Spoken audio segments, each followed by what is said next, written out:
کہ رسول اللہ صلی اللہ علیہ وسلم نے فرمایا، روزہ دوزخ سے بچنے کے لیے ایک ڈھال ہے، اس لیے روزہ دار نہ فحش باتیں کرے اور نہ جہالت کی باتیں، اور اگر کوئی شخص اس سے لڑے یا اسے گالی دے تو اس کا جواب صرف یہ ہونا چاہیے کہ میں روزہ دار ہوں۔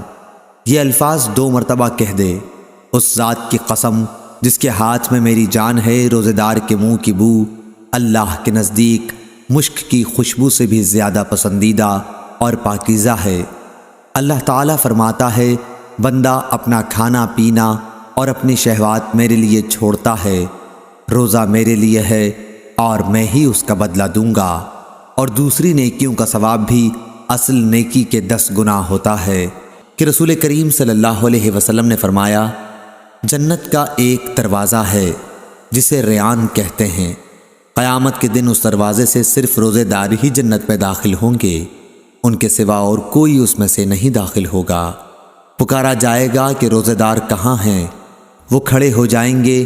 ان کے سوا اس سے اور کوئی نہیں اندر جانے پائے گا، اور جب یہ لوگ اندر چلے جائیں گے تو یہ دروازہ بند کر دیا جائے گا، پھر اس سے کوئی اندر نہ جا سکے گا۔ کہ رسول اللہ صلی اللہ علیہ وسلم نے فرمایا، جو اللہ کے راستے میں 2 چیزیں خرچ کرے گا، اسے فرشتے جنت کے دروازوں سے بلائیں گے کہ اے اللہ کے بندے، یہ دروازہ اچھا ہے۔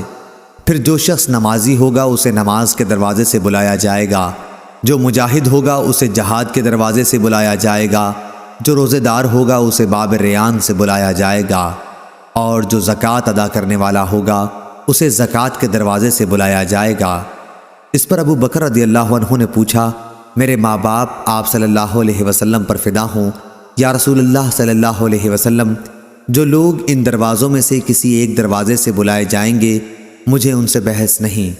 آپ یہ فرمائیں کہ کیا کوئی ایسا بھی ہوگا جسے ان سب دروازوں سے بلایا جائے گا؟ آپ صلی اللہ علیہ وسلم نے فرمایا کہ ہاں، اور مجھے امید ہے کہ آپ بھی انہی میں سے ہوں گے۔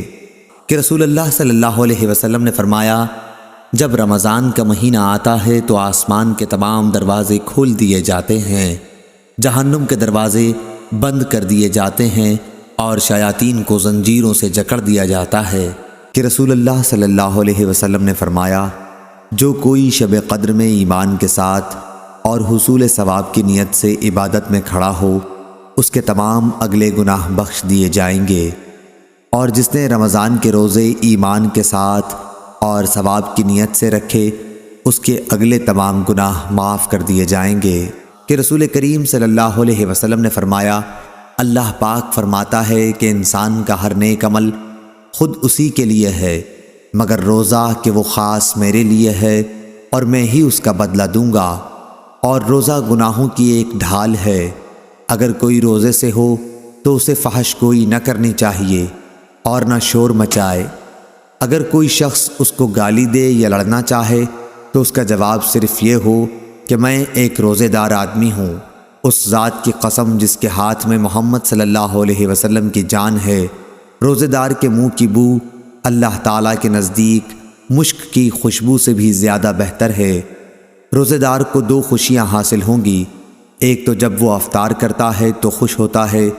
اور دوسرے جب وہ اپنے رب سے ملاقات کرے گا تو اپنے روزے کا ثواب پا کر خوش ہوگا۔